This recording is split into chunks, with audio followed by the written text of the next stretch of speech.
हासिल कर लेने और अपनी फैक्ट्री स्टैब्लिश कर लेने के बाद प्रभात को अपनी बिजनेस स्किल्स और कॉन्टैक्ट्स पर गर्व हो रहा था। वीरानगढ़ एक ऐसी श्रापित और मनहूस जगह थी कि जहां के किसान जी तोड़ मेहनत के बाद भी मुट्ठी भर अनाज में अपना घर चलाने को मजबूर थे। अगर फसल अच्छी हो जाती तब भी किसानों के हिस्से में थोड़ा ही आ पाता था, बाकी अपने आप सड़ जाता था या उसमें आग लग जाया करती थी। उस गांव के राज बाहर की दुनिया में उजागर करने वाला आज तक कोई भी सही सलामत बचा नहीं। गांव को लेकर गांव के लोगों का गांव छोड़कर जाने का मतलब भी असमय दर्दनाक मौत को गले लगाना ही था। मिस्टर भारद्वाज उस फैक्ट्री की जमीन के साथ साथ ही अब वीरानगढ़ के उस रहस्यमय हवेली के भी मालिक बन चुके थे। उस हवेली के हर कमरे में बड़े बड़े झूमर लगे हुए थे। तलवारें और ढाल दीवारों पर जहां तहां टंगी हुई थी। उसे बनाने में ज्यादातर काले पत्थर का इस्तेमाल हुआ था और लगता था कि वो कोई पुराना राजमहल था। वहां के माहौल में मनहूसियत ही मनहूसियत फैली हुई थी। वो शानदार हवेली जो बरसों से बंद पड़ी थी किसी शमशान की तरह वीरान लग रही थी। 100 से ज्यादा कमरों वाली उस हवेली में सैकड़ों राज दफन थे। प्रभात, क्या तुम्हें नहीं लगता कि यहाँ सब कुछ बहुत अजीब है? मैंने गांव वालों के मुंह से भूत प्रेत की बातें सुनी हैं। मुझे बहुत डर लग रहा है। नीलिमा ने अपने पति से कहा। हंसते हुए प्रभात ने कहा, नीलिमा, तुम कब से इन दक्यानुसी बातों को सच मानने लगी? इस गांव के सभी लोग अजीब हैं। उनकी बात छोड़ो। वी आर मॉडर्न पीपल, हाँ? And how can we believe in such superstitions? हम इन गांव वालों की तरह कम पढ़े लिखे और पिछड़े हुए नहीं हैं। देखो, हमारी फैक्ट्री भी बिना किसी प्रॉब्लम के स्टार्ट होने को है। हवेली की सफाई भी हो चुकी है। फिर भी तुम क्या बेकार की बातों के पीछे पड़ी हुई हो? क्या तुम मुझे ये नॉवेल पढ़ने दोगी और ये फालतू की बातें सोचना बंद करोगी? I think you need rest, okay? तभी उस बुतहा हवेली के कई सारे दरवाजे एक साथ जोर जोर से बजने लगे। लाइट्स अचानक बंद चालू होने लगे। इससे पहले कि वो दोनों कुछ भी समझ पाते, अजीब अजीब सी आवाजें आने लगी। कुत्ते रोने लगे। प्रभात ने अपनी पत्नी नीलिमा को समझाते हुए कुछ कहा। डरने की कोई बात नहीं डार्लिंग, यहां इस तरह की आंधियां चलती रहती हैं और जानवरों की आवाजें आती रहती हैं। लेकिन प्रभात के ऐसा कहते ही उनके कमरे में लगी बड़ी सी पेंडुलम क्लॉक की आवाज उस हवेली में गूंजने लगी। रात के ठीक 12 बज चुके थे। घुंघरुओं की आवाज सुनाई दी और कुछ ही देर बाद नीलिमा ने देखा कि लाल जोड़ा पहने हुए एक औरत उसके सामने से बहुत तेजी से गुजरी। क्या यह नीलिमा का वहम था या सचमुच उसे वो औरत दिखाई दी थी? पता नहीं कहां से नीलिमा के गालों पर खून की बूंदें टपकने लगी। अब वो हद से ज्यादा डर चुकी थी।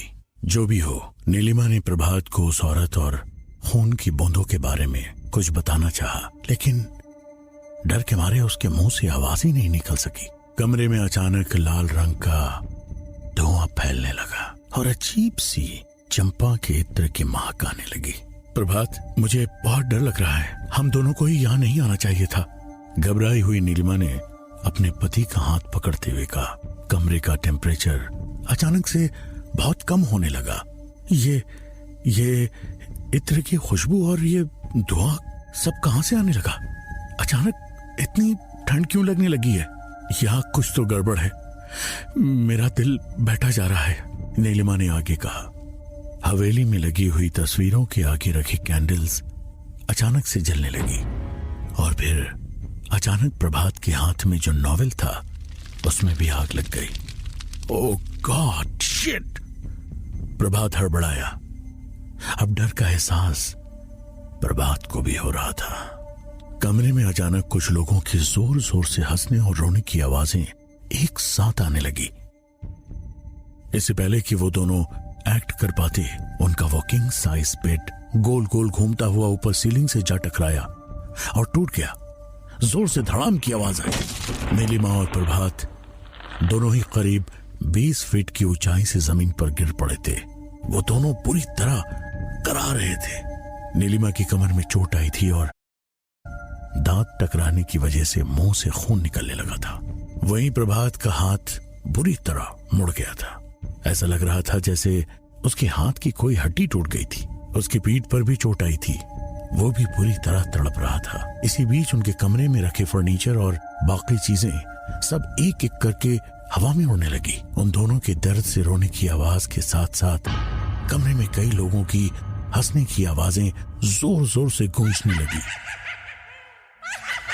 ये सब देखकर दोनों की रूह कांप गई और बिना देर किए वे दोनों लड़खड़ाते हुए कमरे के बाहर भागे और दरवाजा खोलते ही बड़े से मकड़ी के जाल में दोनों उलझ गए।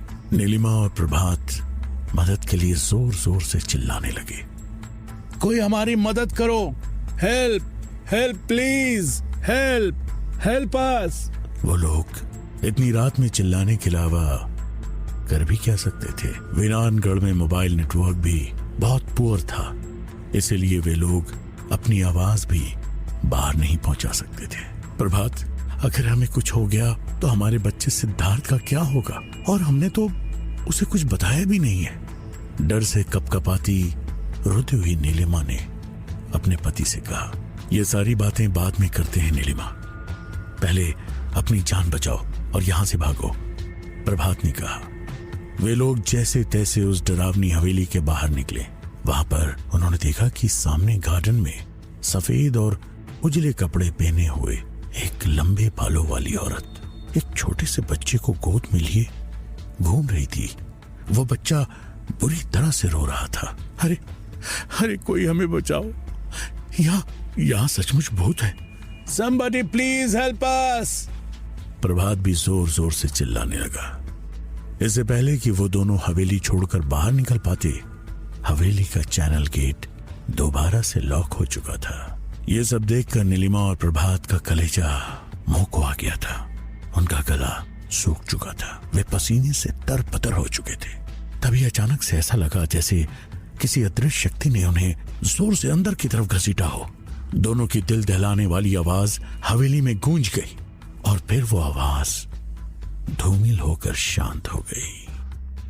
अगले दिन जब सुबह हवेली का दरवाजा सभी को दोबारा से एक बार बंद दिखाई दिया और प्रभात और नीलिमा भारद्वाज बाहर दिखाई नहीं दिए, तो गांव वालों को बीती रात वहां क्या हुआ होगा इसे समझने में बिल्कुल देर नहीं लगी। उनके मैनेजर मिस्टर बजाज के दिमाग ने तो काम करना ही बंद कर दिया था।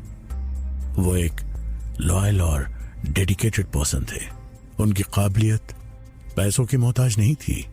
उन्होंने प्रभात को मना भी किया था इस हवेली में रहने से, पर प्रभात नहीं माने। और अब हश्र ये हुआ कि उनका कोई अता पता नहीं लग पा रहा था। प्रभात और नीलिमा को ढूंढने में गांव में कोई भी उसकी मदद को तैयार नहीं था। ऐसे में मिस्टर बजाज ने प्रभात और नीलिमा का इकलौता बेटा सिद्धार्थ को खबर करना मुनासिब समझा। सिद्धार्थ एक बिजनेस कॉन्फ्रेंस में पार्टिसिपेट करने के लिए दुबई गया हुआ था और पिछले एक हफ्ते से वो वहीं पर था। सिद्धार्थ 23 साल का था, बहुत स्मार्ट और इंटेलिजेंट था। वो एक IIT ग्रेजुएट और IIM बैंगलोर से MBA होल्डर था। बचपन से ही उसके अंदर साइंटिफिक टेम्परमेंट और क्यूरियोसिटी औरों से काफी ज्यादा थी। उसके पेरेंट्स हमेशा से ये चाहते थे कि उनका बेटा अपनी स्टडीज वर्ल्ड के टॉप इंस्टीट्यूशंस में कर सके और एक टॉप का बिजनेस टाइकून बन सके। सिद्धार्थ लगभग वर्ल्ड की 50 कंट्रीज से उस कॉन्फ्रेंस में आए हुए अपनी उम्र से बड़े लोगों के बीच भी सबसे ज्यादा तारीफ बटोरने वाला शख्स बन गया था। उसके रूरल डेवलपमेंट को लेकर प्रेजेंट किए गए इनोवेटिव बिजनेस आइडियाज को बहुत ज्यादा अप्रिशिएट किया जा रहा था। सिद्धार्थ की मीटिंग ओवर ही हुई थी कि तभी उसके पास मिस्टर बजाज का फोन आया। सिद्धार्थ ने झट से फोन उठाया। हेलो अंकल, कैसे हो? मॉम डैड कैसे हैं? वो बेटा, मिस्टर बजाज हिचकिचाहट से कुछ साफ बोल नहीं पा रहे थे। सिद्धार्थ ने तुरंत समझ लिया कि कुछ गड़बड़ है। अंकल, सब ठीक तो है ना? सिद्धार्थ ने कंसर्न होकर पूछा। सिद्धार्थ, एक्चुअली मुझे समझ नहीं आ रहा, मैं तुमसे कैसे कहूं बेटा, तुम यहां लौट आओ। इतना कहकर मिस्टर बजाज थोड़ी देर के लिए खामोश हो गए। अंकल, आप मेरी बेचैनी को बहुत ज्यादा बढ़ा रहे हो, आप मुझे साफ साफ बता क्यों नहीं रहे हो? सिद्धार्थ ने कहा। सिद्धार्थ, फोन पर सब कुछ बता पाना पॉसिबल नहीं है। तुम अगर हो सके तो नेक्स्ट फ्लाइट पकड़कर दिल्ली वापस लौट आओ। इतना कहकर सिद्धार्थ के मैनेजर मिस्टर बजाज ने फोन डिस्कनेक्ट कर दिया। मिस्टर बजाज की कॉल डिस्कनेक्ट करके बजाज जैसे ही मुड़ा, अचानक से उसके आगे एक बूढ़ा बाबा आके खड़ा हो गया। वो अजीब गरीब सा दिखने वाला बूढ़ा आदमी चेहरे से बहुत गंभीर दिख रहा था, जैसे उसने अपने सीने में कई खौफनाक राज छुपा रखे हो। एक बार तो बजाज उसे देखकर डर गया, पर तभी गांव वाले आपस में बातें करने लगे। अरे बाबा आगे, बाबा आगे। मिस्टर बजाज ने समझ लिया था कि ये बूढ़ा इस गांव का सबसे जानकार लोगों में है, जिसे पूरा गांव इज्जत देता है। इससे पहले कि बजाज कुछ पूछ पाता, बूढ़े बाबा ने उसे कहा, उसे यहां मत बुलाओ, एक बार फिर तबाही की आवाज मत दो, सब खत्म हो जाएगा, उसे रोक दो। बजाज ने हैरान होकर पूछा, किसे? बाबा ने कहा, अपने मालिक के इकलौते बेटे को। यह सुनकर बजाज के रोंगटे खड़े हो गए। लेकिन ऐसा आप क्यों कह रहे हो बाबा? मैनेजर ने पूछा। इसका जवाब तुम्हें यहां कोई नहीं दे सकता, बस इतना समझ लो कि इस गांव में जो एक बार आया तो वो कभी वापस नहीं जा पाया। हवेली का दरवाजा खुलवाकर तुम्हारे मालिक ने उन ताकतों को फिर से जगा दिया है। तुम मेरे पीछे आओ, मैं तुम्हें कुछ दिखाना चाहता हूं। उस बूढ़े बाबा ने कहा, उस पेड़ से टंगी हुई उन तीनों लाशों को देखो, ये वही लोग हैं जिन्होंने तुम्हारे मालिक को इस जगह के बारे में बताने की कोशिश की थी। उस ताकत ने आज इनकी भी जान ले ली। एक बड़े से बरगद के पेड़ की तरफ इशारा करते हुए उस बूढ़े बाबा ने कहा। उन गार्डन से लटकती लाशों को देखकर बजाज की रूह कांप गई। मानो उसे यकीन हो गया था कि प्रभात और नीलिमा का भी यही हाल हुआ होगा। उसी बीच गांव के एक शख्स ने आकर कहा कि फैक्ट्री में आग लग गई है। सभी गांव वाले हैरान रह गए, सभी के चेहरे पर मातम छा गया। इतने दिनों बाद तो उन्हें रोजगार मिला था, 2 वक्त की रोटी का इंतजाम हुआ था, अब वो भी खत्म हो गया। इस खबर ने गांव वालों को अंदर तक तोड़कर रख दिया। हर तरफ बस उनकी चीख पुकार सुनाई देने लगी। हे भगवान, हे भगवान, हे भगवान, हे भगवान। ये तो सचमुच बहुत बड़ी मुसीबत है। ये सब क्या हो रहा है? चाहे जो भी हो, मुझे सिद्धार्थ को रोकना ही होगा, सुशील बजाज ने अपने आप से कहा और तुरंत सिद्धार्थ को फोन किया। तभी अचानक से उनका मोबाइल एक स्पार्क के साथ बंद पड़ गया। बजाज ये देखकर डर गया। बूढ़े बाबा ने कहा, अवेशा, अवेशा। बजाज समझ चुका था, अब उसके पास और कोई चारा नहीं है।